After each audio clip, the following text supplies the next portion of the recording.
Confirm ini Olympic.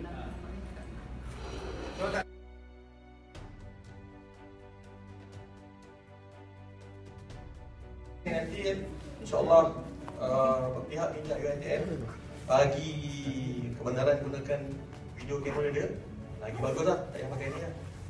Kita pakai kabel fizikal. Ni adalah backup nombor 2. Backup tak ada, kita pakai ni. Okay. Cuma saya nak kena belajar sikit kat sini. Saya baru belajar 18 minit untuk guna cara ni. YouTube.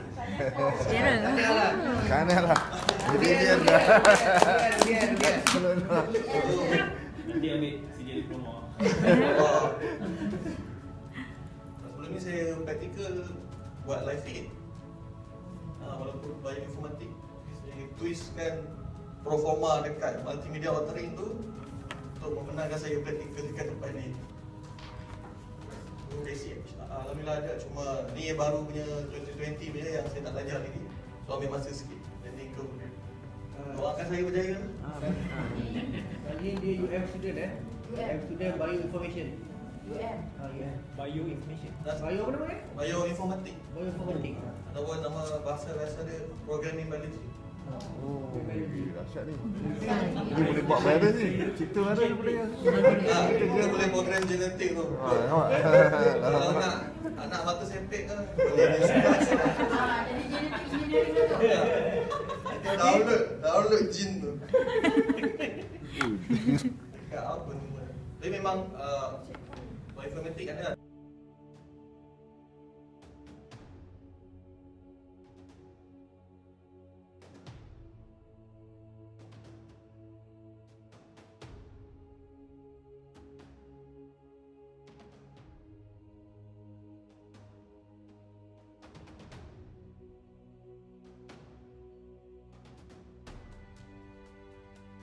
People here for the final committee meeting.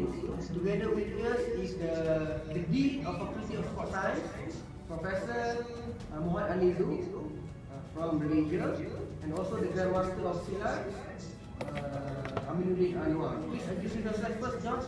You're not in stage, right? John, please. Okay. Hi, my name is Dr. John Johnson. I am an American by age. I work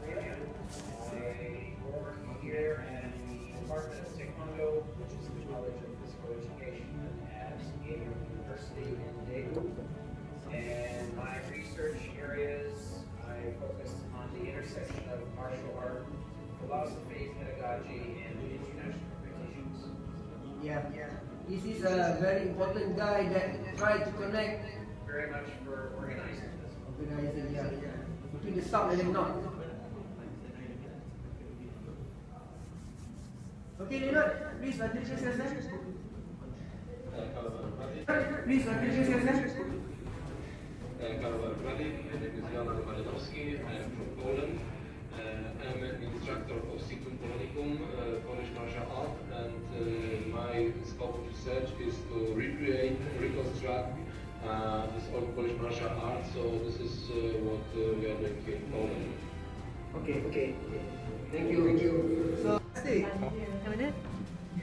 I was doing ITF Taekwondo competition. Oh, fantastic. Hi, Leonard. How are you, Leonard?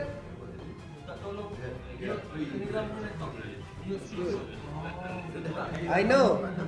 Sinaski sent me a message that say that we are early in the morning, Nizam. I forgot about it. Sorry about it. But you are still there, Leonard. Thank you very much. I owe you something. Okay. We are trying several system at the moment, but there's an issue with the hotel about the cabling, everything is not my stuff about it. So the technician is dealing on it.